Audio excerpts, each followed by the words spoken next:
টানা 4 দিন মৃত্যুর সঙ্গে লড়াই করার পর অবশেষে না ফেরার দেশে 14 বছর বয়সী শিশু মাহতাব 24 জুলাই দুপুরে জাতীয় বার্ন ও প্লাস্টিক সার্জারি ইনস্টিটিউটের নিবিড় পরিচর্যা কেন্দ্রে মারা যায় সে।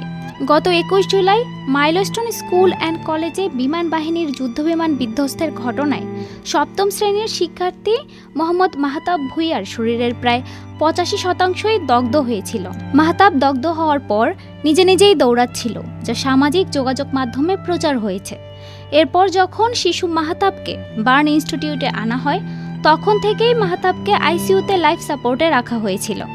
জাতীয় বার্ন ও প্লাস্টিক সার্জারি ইনস্টিটিউটের পরিচালক প্রফেসর ডাক্তার মোহাম্মদ নাসির উদ্দিন বলেন, শিশু মাহতাব দুপুর 2:13 মারা যায়। সরেজমিনে দেখা যায় মাহতাবের মৃত্যুতে তার বাবা ইঞ্জিনিয়ার মিনহাজ দেয়ালে মাথা ঠেকাচ্ছেন, বারবার জ্ঞান হারাচ্ছেন।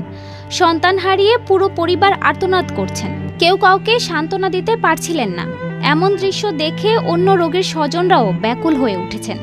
মাহতাবের মামা বলেন, গতকাল থেকেই সামাজিক যোগাযোগ মাধ্যমে কেউ কেউ প্রচার চালায় আমার ভাগিনা মারা গেছে, কিন্তু সেটা মিথ্যা ছিল।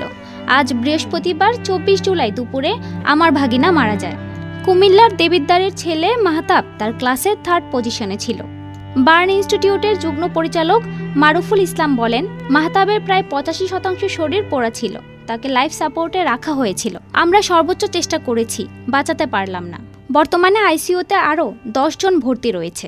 আমাদের চিকিৎসক সহ বিদেশ থেকে আসা চিকিৎসক টিমও কাজ করছেন। দেশবাসীর কাছে দোয়া চাই এসব শিশুরা যেন সুস্থ হয়ে ওঠে।